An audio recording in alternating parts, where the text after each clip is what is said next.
நேற்று அண்ணாமலை சொன்ன கோட்டூர் ரகசியம் இன்று பிடிபட்ட அமைச்சர். இதுதான் அண்ணாமலை அதிரடி. நேற்றைய தினம் அண்ணாமலை கமலாலயத்தில் நடத்திய பத்திரிகையாளர் சந்திப்பு திமுகவிற்கு 2 விஷயங்களில் பெருத்த அடியை கொடுத்திருக்கிறது. ஒன்று, உதயநிதி ஸ்டாலின் நினைத்தது அப்படியே தலைகீழாக மாறியது. இரண்டாவது, அண்ணா பல்கலைக்கழக மாணவி பாலியல் வன்கொடுமை விஷயத்தில் அமைச்சர் மாசு நடந்து கொண்ட விதம் குறித்து வெளிப்படையாக அண்ணாமலை பேசியது. இவை இரண்டும் திமுக நினைத்த நரேட்டிவ் கருத்தை சுக்குநூறாக நொறுக்கி இருக்கிறது. திருப்பதி கோவில்கள் சார்ந்த மாநாட்டில் அண்ணாமலை சென்னையிலிருந்து கார் மூலம் பயணம் செய்து கலந்து கொண்டார். அப்போது இண்டி கூட்டணி சார்பில் மும்மொழி கொள்கை எதிர்ப்பை மையமாக கொண்டு முக்கிய ஆர்ப்பாட்டம் நடக்கிறது. அதில் உதயநிதி ஸ்டாலின் கலந்து கொண்டு பேச இருக்கிறார் என தகவல் கிடைக்க உடனே அதற்கு முன்னர் கமலாலயத்தில் பத்திரிகையாளர் சந்திப்பை நடத்தவும் அனைத்து பத்திரிகையாளர்களும் கேள்வி கேட்கும் வகையில் பிரஸ் மீட் தயார் செய்யவும் முடிவு செய்யப்பட்டது. இந்த முறை எப்படியாவது அண்ணாமலையை கேள்விகளால் திணறடிக்க வேண்டும் என திமுகவின் வியூகம் வகுக்கும் குழுவைச் சேர்ந்த முக்கிய நபர் 6 முக்கிய நிருபர்களை தொடர்பு கொண்டு சில கேள்விகளை நீங்கள் அண்ணாமலையிடம் கேட்க வேண்டும் என கூற அதனை ஏற்று 2 பேர் மட்டும் மிக விசுவாசமாக அண்ணாமலையிடம் பல கேள்விகளை கேட்க அசராமல் அண்ணாமலை கொடுத்த பதில்தான் வழக்கம் போல இந்த முறை திமுகவை நோக்கி மக்கள் பார்வையை திருப்பி இருக்கிறது.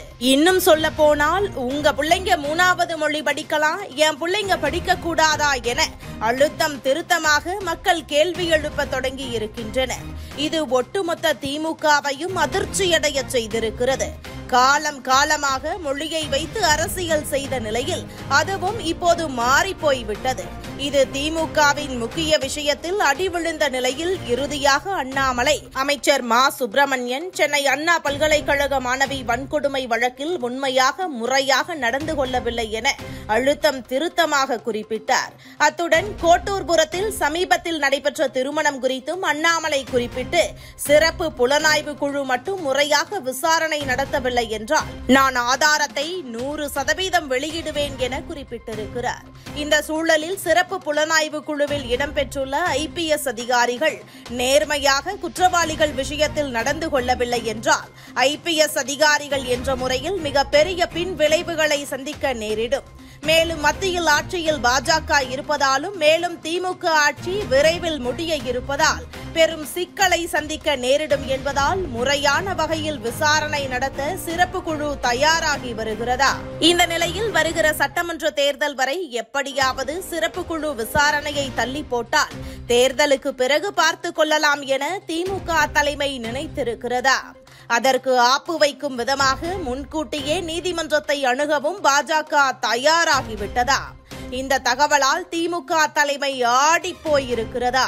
அமைச்சர் மா சுப்பிரமணியம் குறித்து நேற்று அண்ணாமலை பேசிய நிலையில் இன்று ஊடகங்கள் மற்றும் தேசிய ஊடகங்களின் கவனத்தில் அமைச்சர் சிக்கி இருப்பதுடன் மீண்டும் அண்ணா யூனிவர்சிட்டி மாணவி விஷயம் பூதாகரமாக வெடித்திருக்கிறது. நேத்துனே ஒரு கல்யாணம் நடந்துச்சுனே கோட்டூர். நான் ஏற்கனவே சொன்னேன், இந்த மாதிரி நான் ஒரு CDR ரிலீஸ் பண்ணாம இருக்கேன். மா சுப்பிரமணியன் ஒரு கல்யாணத்துக்கு போனார். கோட்டூர் ஒரு பேரை சார்ந்த ஒரு கல்யாணம். அவரு மட்டும் போல 6 அமைச்சர் போனார். நான் வெளியிட போகின்ற CDRல முக்கியமா யார் இருக்க போறாங்க நீங்க பாருங்க. கோட்டூருங்கிற வார்த்தையை நான் சொல்லிட்டேன். நான் CDR ரிலீஸ் பண்ணாத அஃபென்ஸ் SIT இருக்கா, ஏன்னா CDR இல்லீகலா இருக்கு. கோட்டூருங்கிற வார்த்தையை நான் பயன்படுத்திருக்கேன். அந்த கல்யாணத்துக்கு மா சுப்பிரமணியம் அவர்கள் 2 நாளைக்கு முன்னாடி போனார். அவங்க இந்த கேஸுக்கு எப்படி சம்பந்தப்பட்டிருக்கார் அப்படிங்கிறத நான் பொறுத்துக்கிட்டு இருக்கேன். நடவடிக்கை எடுப்பாங்களான்னு பார்த்துக்கிட்டு இருக்கேன். தொலைபேசியில 23ஆம் தேதி இரவு டிசம்பர் இந்த கற்பழிப்பு நடந்த பிறகு அந்த லோக்கல் சப் இன்ஸ்பெக்டருக்கு போன் பண்ண திமுக கார யார்? 2 நாள் இத போலீஸ் செட் பண்ணது யார்? அதனால இப்ப நான் பேச விரும்புறேன், அது ஒரு தனியா பேசணும்.